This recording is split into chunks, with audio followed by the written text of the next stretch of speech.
Apreciados oyentes, muy buenos días. Reflexiones matinales, llave de David, les da la bienvenida y les invita a estudiar, hoy también, de la palabra de nuestro Padre Eterno. Y para ello rogamos que pueda darnos del Espíritu de su Hijo, también de su sabiduría, entendimiento y comprensión. Para el tema de hoy titulado, Dadles vosotros de comer. El texto bíblico lo hallamos en Juan 6:11 que dice, y tomó Yahshua aquellos panes, y habiendo dado gracias, los repartió entre los discípulos, y los discípulos entre los que estaban recostados. Asimismo, de los peces, cuanto querían. El Mesías, alzando los ojos al cielo, bendijo, y partió y dio los panes a los discípulos, y los discípulos a las gentes. Y comieron todos, y se hartaron, y alzaron lo que sobró de los pedazos, 12 cestas llenas. Merced a un milagro del poder divino, dio el Mesías de comer a la muchedumbre, y sin embargo, cuán modesto era el manjar provisto. Solo unos peces y unos panes, que constituían el alimento diario de los pescadores de Galilea.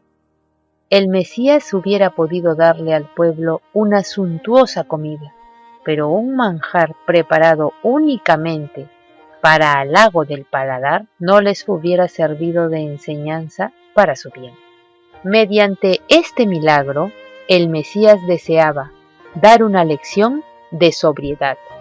Si los hombres fueran hoy de hábitos sencillos y si viviesen en armonía con las leyes de la naturaleza, como Adán y Eva en un principio, habría abundantes provisiones para satisfacer las necesidades de la familia humana.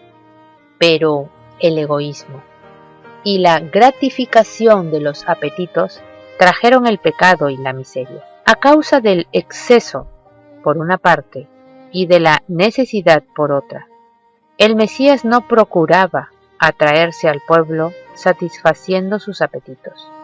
Para aquella gran muchedumbre, cansada y hambrienta, después de tan largo día lleno de emociones, una comida sencilla era prenda segura de su poder y de su solícito afán de atender a las necesidades comunes de la vida. No ha prometido el Salvador a sus discípulos el lujo mundano.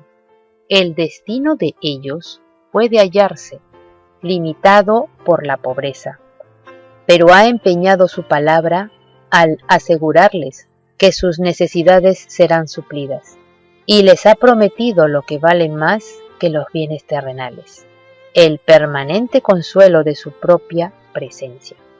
Sobró abundante alimento luego de lo comido de la gente. Yahshua mandó a sus discípulos, recoged los pedazos que han quedado, porque no se pierda nada. Estas palabras significaban más que recoger las sobras en cestas. La lección era doble. Nada debe ser malgastado. No hemos de perder ninguna ventaja temporal. No debemos descuidar cosa alguna que pueda beneficiar a un ser humano. Recojamos todo cuanto pueda aliviar la penuria de los hambrientos del mundo. Con el mismo cuidado, debemos atesorar el pan del cielo para satisfacer las necesidades del alma. Hemos de vivir de toda palabra de Yahweh. Nada de cuanto Yahweh ha dicho debe perderse. No debemos desoír una sola palabra de las referentes a nuestra eterna salvación. Ni una sola debe caer al suelo como inútil. El milagro de los panes enseña que dependemos de Yahweh. Cuando el Mesías dio de comer a los 5,000, el alimento no estaba a la mano. A simple vista, no disponía de recurso alguno.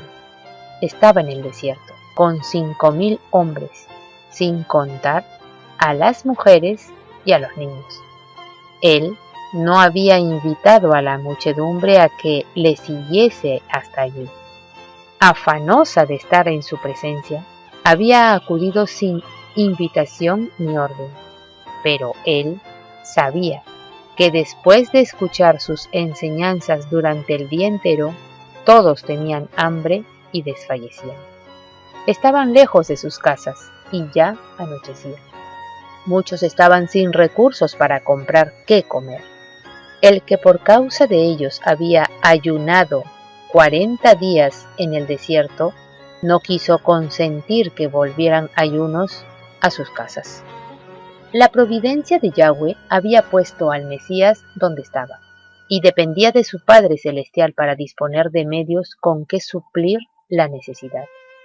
Cuando nos vemos en estrecheces, debemos confiar en Yahweh. En todo trance, debemos buscar ayuda en aquel que tiene recursos infinitos. En este milagro, el Mesías recibió del Padre, lo dio a sus discípulos, los discípulos al pueblo, y el pueblo se lo repartió entre sí. Así también, todos los que están unidos con el Mesías recibirán de él el pan de vida, y lo distribuirán a otros. Los discípulos del Mesías son los medios señalados de la comunicación entre él y la gente. Cuando los discípulos oyeron la orden del Salvador, dadles vosotros de comer, surgieron en sus mentes todas las dificultades. Se preguntaron, ¿iremos a las aldeas a comprar alimento? Pero, ¿qué dijo el Mesías? Dadles vosotros de comer. Los discípulos trajeron al Mesías todo cuanto tenían, pero él no los invitó a comer. Les mandó que sirvieran al pueblo. El alimento se multiplicó en sus manos y las de los discípulos. Al tenderse hacia el Mesías, nunca quedaban vacías. La escasa reserva alcanzó para todos. Satisfecha ya la gente, los discípulos comieron con el Mesías del precioso alimento venido del cielo. Cuando vemos las necesidades de los pobres, ignorantes y afligidos, ¿cuántas veces flaquean nuestros corazones? Preguntamos, ¿qué pueden nuestra débil fuerza y nuestros escasos recursos para satisfacer tan terrible necesidad? No deberíamos esperar que alguien más competente que nosotros dirija la obra, o que alguna organización se encargue de ella. El Mesías dice, dadles vosotros de comer. Valeos del tiempo, de los medios, de la capacidad de que disponéis. Llevad al Mesías vuestros panes de cebada. Aunque vuestros recursos sean insignificantes para alimentar a millares de personas, pueden bastar para dar de comer a una sola. En manos del Mesías pueden hartar a muchos. A imitación de los discípulos, dad lo que tenéis. Al Mesías multiplicará la ofrenda y recompensará la sencilla confianza y la buena fe que en él se haya depositado. Lo que parecía escasa provisión resultará abundante festín. El que siembra con mezquindad también segará, y el que siembra generosamente, generosamente también segará. Puede Yahweh hacer que toda gracia abunde en vosotros, a fin de que, teniendo siempre toda suficiencia en todo, tengáis abundancia para toda buena obra, según está escrito. Apreciados oyentes, que Yahweh nos bendiga. Hasta mañana.